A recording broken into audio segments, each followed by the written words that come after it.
Second part में दिखाया जाता है कि एक मॉडल वेस्ट वर्जीनिया के जंगल से होते हुए जा रही होती है।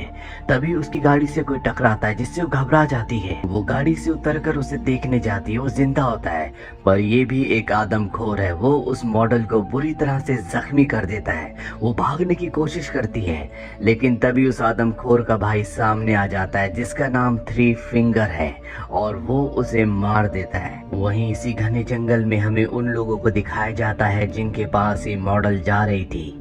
यहाँ पर US marine colonel Dale Murphy होते हैं, जो सर्वाइवल रियलिटी गेम शो को होस्ट कर रहे हैं जिसका नाम एपोक्लिप्स है। इस गेम में 6 पार्टिसिपेंट्स होते हैं, लेकिन इनके एक पार्टिसिपेंट को उन आदमखोरों ने मार दिया है। इसीलिए शो का जो डायरेक्टर होता है वो प्रोड्यूसर को कहता है कि तुम इस 6th पार्टिसिपेंट बन जाओ। वो मान जाती है। अब क्योंकि ये शूट चल रहा होता है, इसीलिए हर जगह कैमरास फिट कर दिए जाते हैं। इसके बाद कर्नल 6 के 6 पार्टिसिपेंट को एक टास्क देते हैं। वो कहते हैं तुम्हें जंगल में अकेले अकेले जाकर खाना इकट्ठा करना होगा, और ये सब के सब निकल जाते हैं। तभी हमें कैमरे में दिखाया जाता है कि इन्हीं में से एक पार्टिसिपेंट को पीछे से थ्री फिंगर आकर मार देता है। वहीं शो के होस्ट कर्नल डेल को दिखाया जाता है जो जंगल में टास्क को सेटअप कर रहे हैं, और जब वो वापस अपनी गाड़ी में आते हैं तो वो देखते हैं कि किसी ने तीर मारकर उनकी गाड़ी के टायर को पंचर कर दिया है। इससे पहले कि वो कुछ समझ पाते उन पर तीरों से हमला होता है। वो एक पेड़ के पीछे छुप जाते हैं, और सामने हमें दिखाया जाता है थ्री फिंगर को जो उन्हें मारना चाहता है। इससे पहले कि वहां से भागते पीछे से थ्री फिंगर का भाई आकर उन्हें बेहोश कर देता है। वहीं 2 लड़कियों को दिखाया जाता है जिन्हें नदी के पास जाकर अपने टास्क को पूरा करना है। इसमें शो की प्रोड्यूसर है जो अब एक पार्टिसिपेंट बन चुकी है, और उसके साथ होती है नीना। शो की प्रोड्यूसर नदी के उस टास्क को पूरा कर लेती है, पर जब दोनों के दोनों वापस अपने कैंप की तरफ जा रहे होते हैं तभी प्रोड्यूसर देखती है कि शो का जो डायरेक्टर है वो एक पार्टिसिपेंट के साथ फ्लर्ट कर रहा है। इससे वो बहुत दुखी हो जाती है क्योंकि वो उसे पसंद करती है। इसीलिए अब वो शो को छोड़कर जाना चाहती है। रास्ते में इन्हें एक घर दिखता है, और ये दोनों के दोनों टेलीफोन ढूंढने के लिए घर के अंदर आ जाते हैं, जहाँ पर दीवार पर इन्हें एक परिवार की फोटो दिखती है जो कि बहुत ही भयानक होते हैं। इस परिवार में 4 लोग होते हैं, पा, माँ, ब्रदर और सिस्टर। इससे पहले कि ये यहाँ से निकल पाते इन्हें कुछ आवाज आती है, और तभी माँ अंदर आती है। उसे डिलीवरी पेन होता है, उसके साथ सिस्टर भी होती है, और माँ एक बच्चे को जन्म देती है जो कि बहुत ही भयानक होता है।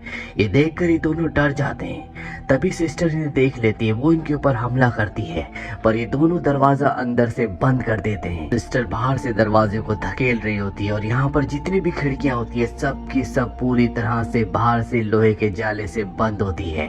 इसीलिए इन दोनों को टॉयलेट के रास्ते निकलकर भागना पड़ता है, पर इनकी किस्मत अच्छी नहीं होती। पा इन्हें देख लेता है, वो इनका पीछा करता है और प्रोड्यूसर को मार देता है। इसके बाद वो नीना के पीछे आता है, पर नीना एक जगह छुप जाती है, और उसी के पीछे पा होता है। पर इससे पहले कि वो उसे देख पाता, यहाँ पर वो आदमखोर जिसने अभी एक बच्चे को जन्म दिया है जिसका नाम माँ है, वो ट्रक लेकर आ जाती है। पा उसके साथ निकल जाता है। वहीं शो के डायरेक्टर को दिखाया जाता है जो उस वक्त एक लड़की के साथ होता है। वो उसे छोड़कर दूसरे पार्टिसिपेंट्स को देखने के लिए निकल पड़ता है, पर इन्हें नहीं पता था कि झाड़ियों के पीछे से इन्हें आदमखोर ब्रदर देख रहा है। यहाँ पर अब सिस्टर भी आ जाती है, और सिस्टर उस लड़की पर, उस मॉडल पर हमला करके उसे मार देती है। वहीं कर्नल डेल को जब होश आता है तो वो देखते हैं कि वो पेड़ से उल्टे लटके हैं, और उनके सामने होता है थ्री फिंगर। पर इससे पहले कि थ्री फिंगर उन्हें मारता, वो अपने आप को छुड़ाकर उस पर हमला कर देते हैं, और उसकी गन छीनकर उसी को शूट करके यहाँ से निकल जाते हैं। वही शो के डायरेक्टर को दिखाया जाता है जो सभी कैमरास की फुटेज को चेक कर रहा होता है। तभी बाहर कोई उसकी गाड़ी चलाना शुरू कर देता है। उसे लगता है कि ये कोई पार्टिसिपेंट है, लेकिन ये पा और माँ होते हैं। वो इसे पकड़ लेते हैं और डायरेक्टर को बहुत बुरी तरह से जख्मी करके बेहोश कर देते हैं। वही 3 पार्टिसिपेंट्स को दिखाया जाता है जो जंगल में बारबेक्यू को एंजॉय कर रहे होते हैं। तभी नीना हाफती भी उन तक पहुंचती है और उन्हें इस जगह की सच्चाई के बारे में बताती है। वो कहती है कि यहाँ पर कुछ आदमखोर है जो हमें मारना चाहते हैं, हमें यहाँ से निकलना चाहिए। ये सब के सब उसके साथ इस जगह से उस जगह पहुंचते पहुंचते हैं जहां पर इनकी पूरी टीम को होना चाहिए, पर वहां पर कोई भी नहीं होता। ये डिसाइड करते हैं कि ये पेपर मिल की तरफ जाएंगे, वहीं पर ये सेफ रह सकते हैं। वहीं दूसरी तरफ कर्नल डेल को दिखाया जाता है जो उस घर तक पहुंच जाते हैं जो इन आदमखोरों का है, और यहाँ पर गैस स्टेशन का वही मालिक होता है जिसे हमने फर्स्ट पार्ट में देखा था। इसका नाम मेनार्ड है। कर्नल डेल मेनार्ड से पूछता है कि यहाँ पर क्या हो रहा है। मेनार्ड बताता है कि आज से 30 साल पहले यहाँ पर पेपर मिल बंद हो चुकी है, लेकिन उस पेपर मिल से जो केमिकल निकलता था उससे एक परिवार इन्फेक्टेड हुआ। इसके बाद जो उनके बच्चे हुए वो नॉर्मल नहीं थे। उन बच्चों ने आपस में संबंध बनाए और उनके जो बच्चे हुए यानी कि इनब्रीडिंग से यहाँ पर ये आदमखोर पैदा हो गए। अब जब मेनार्ड को पता चलता है कि डेल ने थ्री फिंगर को मार दिया तो वो उस पर हमला कर देता है। वो कहता है कि वो मेरा बेटा था, पर डेल उसे मार देता है और डेल अब तय करता है कि वो उन आदमखोरों से लड़ेगा। वो उनसे लड़ने की तैयारी करता है।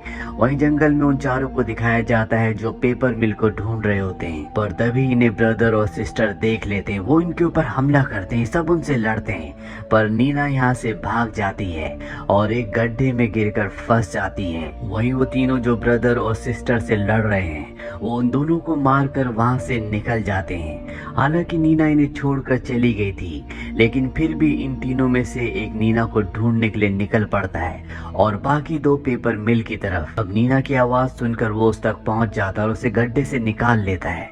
अभी यहाँ से भागना शुरू करते हैं और एक डेड एंड तक पहुंच जाते हैं। नीचे रिवर होती है और तभी ये देखते हैं सिस्टर जो कि अभी भी जिंदा होती है, वो इन पर गोलियां चलाना शुरू कर देती है और इन दोनों को ना चाहते हुए भी नदी में झरने से नीचे कूदना पड़ता है। वहीं वो दोनों जो पेपर मिल की तरफ जा रहे होते हैं वो एक ट्रैप में फंस जाते हैं और तभी यहाँ पर ब्रदर जो कि जिंदा है वो पा के साथ आ जाता है और ये दोनों मिलकर उन्हें मार देते हैं। नीना और उसका साथी अब पेपर मिल तक पहुंच चुके हैं जहां पर बहुत सारी गाड़ियां होती है। ये उन लोगों की गाड़ियां हैं जिन लोगों को इन आदमखोरों ने मारा है। यहाँ पर इनकी भी गाड़ी होती है जिससे इन्हें अपने साथी के चिल्लाने की आवाज आती है। ये गाड़ी तक पहुंचते हैं और देखते हैं कि वहां पर रिकॉर्डिंग चल रही है। ये समझ जाते हैं कि इनके लिए ट्रैप बिछाया गया है, पर इससे पहले कि ये कुछ कर पाते इन्हें भी पकड़ लिया जाता है। अब सारे आदमखोर डिनर टेबल पर बैठे होते हैं और इन दोनों को बांधा हुआ है, पर इससे पहले कि ये इन दोनों को मारते यहाँ पर डेल पहुंच जाता है। डेल की हलचल से इन्हें पता चल जाता है कि यहाँ पर कोई तीसरा भी है। ये उसे ढूंढना शुरू कर देते हैं। दरअसल कर्नल डेल ने इनके लिए यहाँ पर ट्रैप बिछाया है। वो ब्रदर और सिस्टर को मार देता है। इसके बाद वो नीना और उसके साथी को भी खोल देता है।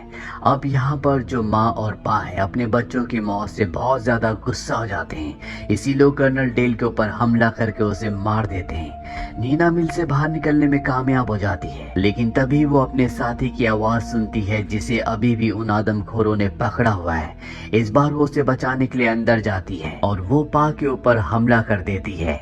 ये दोनों मिलकर इन दोनों को खत्म करके यहाँ से निकल जाते हैं, लेकिन अभी भी थ्री फिंगर जिंदा होता है जिसके पास वो बच्चा है जिसने अभी अभी जन्म लिया है, जो उसी की तरह आदमखोर है। इसी के साथ ये कहानी यहीं पर खत्म हो जाती है। उम्मीद करते हैं कि ये कहानी आपको पसंद आई होगी।